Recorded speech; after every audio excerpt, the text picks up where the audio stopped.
El tema sobre la mesa con Raúl Frías Lucio. Ya estamos en el tema sobre la mesa. Gracias por acompañarnos en este espacio de opinión de Mega Noticias. Saludo con mucho gusto a Eduardo Manzanares, que es nuestro analista de casa. Y vaya que hay temas. No te vas a Palestina, tanta ayuda que se necesita en Veracruz, pero Fernández Noroña mejor se va a Palestina. Ya sabes, ay, de veras que hay tanta incongruencia en tantos personajes, estimado Eduardo. Es irrisorio ya. Yo creo que lo hace adrede Fernández Noroña, sobre todo este viaje a Palestina. ¿Y qué me dices de los diputados que estuvieron tallando el talón allí en plena crisis? Claudia Sheinbaum criticó al PAN por su relanzamiento en plena crisis, pero ¿qué tal bailaron ayer los diputados? Sergio Rodríguez Luna con la esposa, con dato protegido, y bueno, todos ahí bailando el son. La Sonora. Hay cosas. La Sonora Santanera, ¿cómo iban a dejar pasar a la Sonora? Entonces, bueno, pues fue una canción nada más, hombre. Fue una canción nada más, hombre. Bueno, sí, la banalidad frente a las tragedias que tenemos, ¿no? Pero bueno, también podremos hablar de esta declaración de la presidenta Claudia Sheinbaum de que no hay nuevos impuestos. No hay nuevos impuestos, solamente hay actualización a impuestos que no existían. Híjole.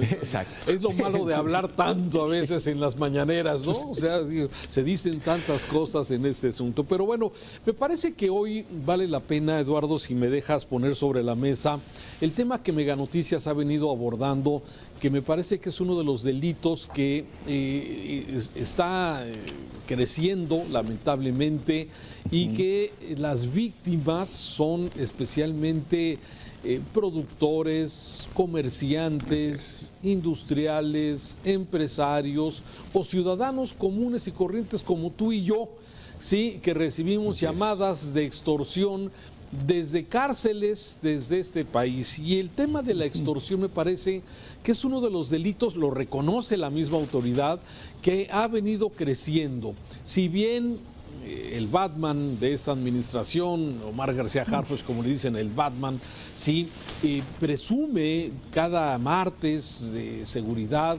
la reducción en homicidios, la reducción en muchos delitos, sí, hay áreas que de alguna forma quedan pendientes, como el tema de los desaparecidos, pero el tema de la extorsión me parece que es un tema, y sobre todo luego de este lamentable hecho que conocimos de Apatzingán, donde un líder de los cítricos, de los limoneros de Apatzingán, el estado, una de las zonas que más limón producen, fue asesinado luego de denuncias de extorsión, de que había cobro de piso, de que los grupos criminales estaban poniendo cuotas a todos los procesos de producción, desde sembrar, cosechar, transportar. Y esto lamentablemente se sabe, Eduardo, se conoce. Así es. Se conoce quiénes son los grupos. Hoy el periódico Reforma está documentando los grupos que están presentes en esta zona caliente de Michoacán, pero no pasa nada. Pareciera que no pasa nada. Ese es el grave problema, Raúl. Y mira, podrán decir el generalísimo, recordarás allá en Sinaloa, de que la violencia se iba a acabar cuando se pusieran de acuerdo entre los grupos criminales. Podrán decir que se matan entre ellos, podrán decir muchas cosas, Raúl, pero en el tema de la extorsión es atentar contra la ciudadanía, atentar contra los que producimos, de cualquier tipo de extorsión. Es gente productiva. Ahí sí no pueden acusar que es entre grupos o es entre cárteles o es de la misma delincuencia organizada. No, es del crimen, de la delincuencia hacia el ciudadano, porque todos hemos recibido al menos un intento de llamada o una llamada de extorsión. Y hemos tenido que vivir lamentablemente en nuestro país como en Guerrero han asesinado a señoras que venden en la calle. Es es decir, vendedoras ambulantes con su triciclo, con su carrito. ¿Por qué? Por no pagar el derecho de piso. Lo mismo sucede con los limoneros allá en Tierra Caliente, pero lo mismo sucede con los limoneros en Veracruz, con los aguacateros en Zacatecas. Vaya, esto es lo peor. Es un delito que el periodismo lo sabe, la sociedad lo sabe y el gobierno lo sabe. Sabe de dónde vienen la mayoría de las extorsiones telefónicas y saben de dónde vienen la mayoría de las extorsiones físicas y el cobro de piso. Y simplemente lo que se propone es una ley en lugar de actuar, porque esto merece de actuación inmediata de la autoridad y de los 3 niveles de gobierno, y sobre todo fortalecer una fiscalía que la gente no confía. El delito de la extorsión, Raúl, lamentablemente es uno de los delitos con una lista negra amplísima. Sí, claro. ¿Por qué? Porque tienen miedo de denunciar, porque se les puede ir la vida, como el caso del limonero allá en Tierra Caliente, ¿no? Sí, y déjame documentar datos que tú acabas de señalar. Sí, de esta cifra negra de que no se denuncia. El 97% de las extorsiones no se denuncian, es decir, la cifra negra es altísima y aún así, con datos oficiales, del 2015 al 2018 se habían registrado víctimas 24.611. El 2019 al 2024, en el sexenio de López Obrador, 56.000. Pero estas cifras son menores, como tú bien lo dices, frente al 97% de cifra negra que tiene el delito de extorsión. Por lo mismo, porque quien denuncia, como le pasó al limonero, lo mataron. Como sucedió con esta taxista de Veracruz, si no mal me acuerdo, que la presentan los delincuentes, sí, y la asesinan, y luego Rocío Nale sale con que le había dado un infarto. Por favor, a ver, esas son las cosas que cuando denuncias una extorsión tú esperarías que la autoridad va a actuar en forma pronta y expedita.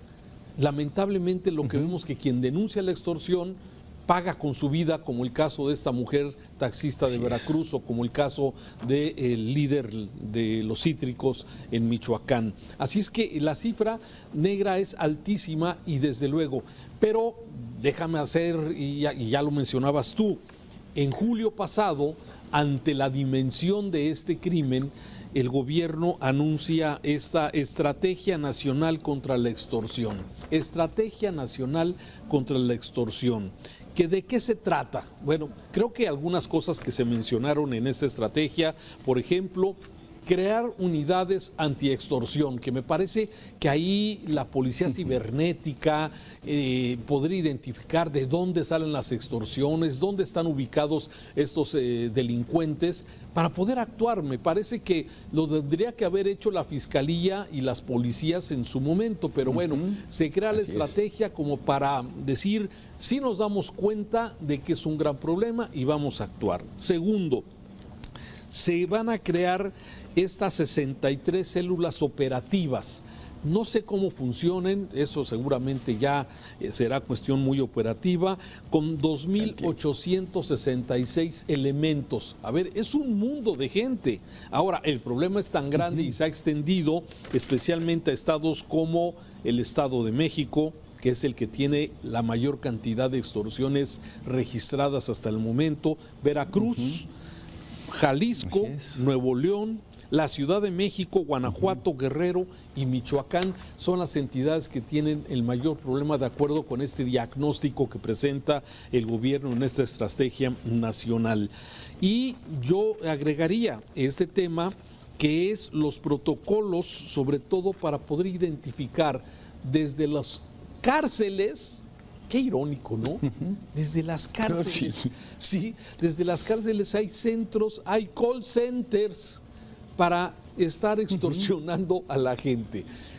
Tiene que haber una colusión de custodios, tiene que haber una colusión de autoridades de las cárceles para que puedan operar con esta impunidad y que hablen a todo el país con esas bases de datos que no sé cómo consiguen estos delincuentes de tu teléfono, del mío, que supuestamente son datos reservados y protegidos, ¿sí?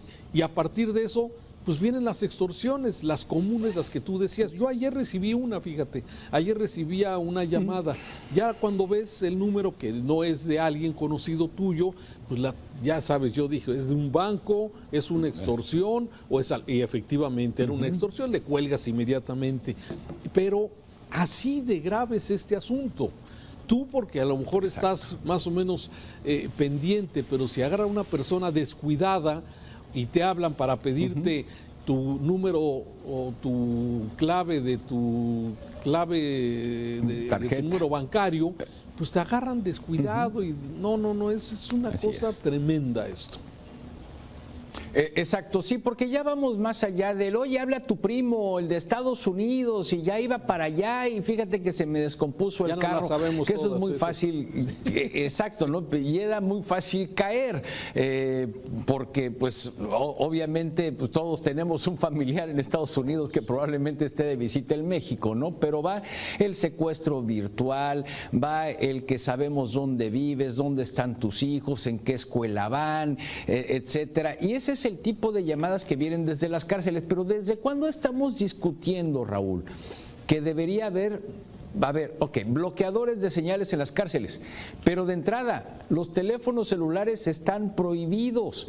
Entonces, para que alguien tenga un teléfono celular en prisión, es porque hay colusión de las propias autoridades penitenciarias, de los custodios, porque permiten el ingreso de una persona con ese teléfono celular y luego permiten el uso. Eso de que no sabemos si no... Van en el negocio. Exactamente. También.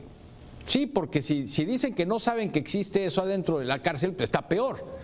Está peor que dejarlos pasar, porque entonces son ignorantes e ineptos completamente, aparte de corruptos. Entonces, esto es lo que llama mucho la atención cuando un gobierno presenta este tipo de estrategias y lo pone como una de las condicionantes de éxito. ¡Caray! Pues es que esto pues, no es parte de estrategia, es una actividad que se sabe que se tiene que hacer, ¿no? Entonces, yo la veo dentro de todo positivo.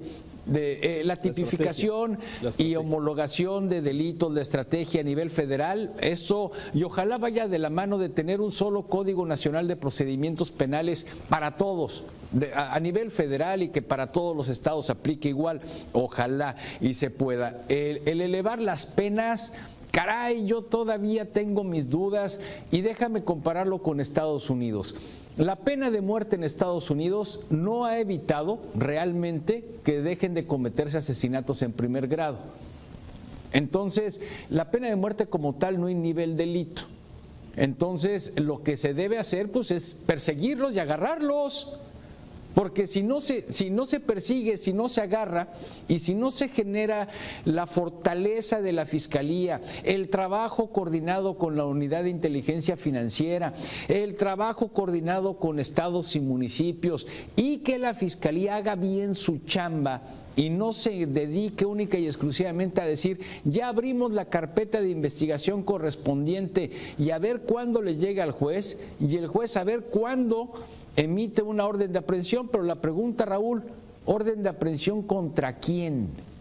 ¿Seguimos presentando denuncias contra quien resulte responsable?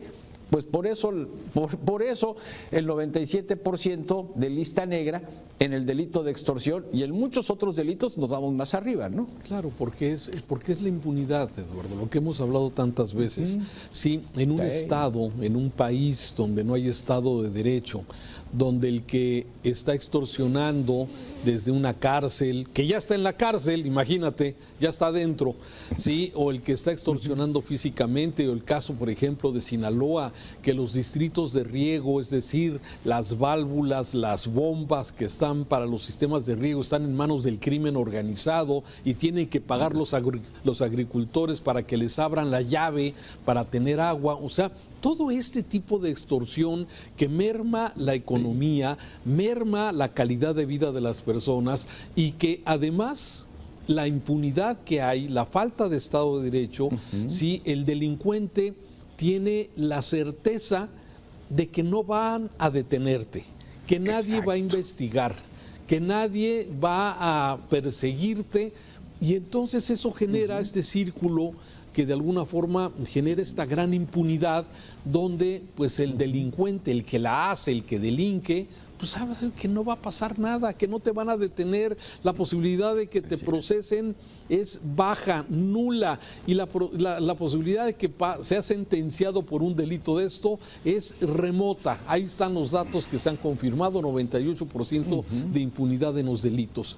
Entonces, ¿qué hay que hacer? Hay que romper este círculo, sí, actuando, y actuando donde ya sabes dónde están, pero ahí es donde a veces nos atoramos. No, yo no dudo de la buena intención de García Harfuch y de su efectividad como policía que se ha venido presentando, ¿no? Pero, sin embargo, ya cuando bajas a la operatividad, ve Culiacán. Sí, ¿cuántos meses tenemos donde se ofreció pacificar? Ayer mismo lo volvió a decir, se va a pacificar al país, sí, pero es tan lento este proceso. Ojalá, yo la verdad es que cuando escucho esas declaraciones le doy el beneficio de la duda y lo quisiera, sí, para ver si tanto delincuente que se mueve impunemente en este país y que provoca tanto daño, pues de alguna forma vaya reduciéndose. Pero vamos muy despacio, Eduardo. Muy despacio, y sabemos que va a llevar tiempo, o que podría llevar mucho tiempo, desde luego que sí, porque lleva muchos años de descomposición, y el tejido social no ayuda, desde luego, no, la base social que tienen muchos de los grupos criminales, todos 6 años de abrazos, de no balazos, pues obviamente esto hizo que penetrara aún más en la vida social y cotidiana un grupo criminal, ¿no? Y esto, pues sí, desde luego los 6 años y los 6 anteriores y los 6 anteriores, se ha dejado que se pudra lamentablemente mucho la vida social, el Estado de Derecho en nuestro país, y se han dedicado en los últimos 6 años a aventarle más piedras al Estado de Derecho, Raúl. Y quizá ese sea su principal justificación. Nos va a llevar mucho tiempo, carambas, pero en ese tiempo quienes ponen los muertos, quienes ponen el dinero, quienes ponen los productos, pues somos los mexicanos, no son los gobernantes. Porque yo estoy seguro que Omar García Harfuch no le llaman para extorsionarlo, tampoco a los diputados o a los senadores, ¿no? Entonces, pero a nosotros, los ciudadanos de a pie, somos los que sufrimos, los productores, los comerciantes, los restauranteros, los que tienen un negocio de bar o de antro. Pues carambas, es sabido, Raúl, 100, 200, 300 mil pesos al mes por antro, y pues simplemente actúan en la impunidad, man. Totalmente, y por eso me parece que sí, y fíjate que resumiendo, sí, me parece que el daño que recibió nuestro país con esa política de abrazos no balazos permitió que estos grupos se empoderaran, agarraran fuerza, dijeran, pues, nos dan abrazos por la política tonta. No hay calificativo para esa política de López Obrador, pero que ha dañado tanto este país. Y hoy, pues la herencia que deja precisamente 6 años de impunidad total, pues no va a ser fácil darle marcha para atrás. En fin, lamentablemente ahí tenemos este tema de la extorsión, uno de los delitos más graves, y hay otros que seguramente no son tan graves como pero que también van avanzando y que van mermando la bolsa, la calidad de vida de los mexicanos. En fin, Eduardo, así las cosas hoy con el tema sobre la mesa. Así las cosas. Déjame rápidamente un veredicto. La propuesta es necesaria y útil como andamiaje legal, pero insuficiente para reducir por sí sola la extorsión. Gracias, Eduardo Manzanares. Un saludo. Ahí tiene usted. Un saludo. la extorsión y desde luego esta estrategia nacional contra la extorsión. Lo seguimos y le seguimos informando aquí en Mega Noticias. Siga pendiente de la información con oportunidad y desde luego apegada a la objetividad aquí en Mega Noticias. El tema sobre la mesa con Raúl Frías Lucio.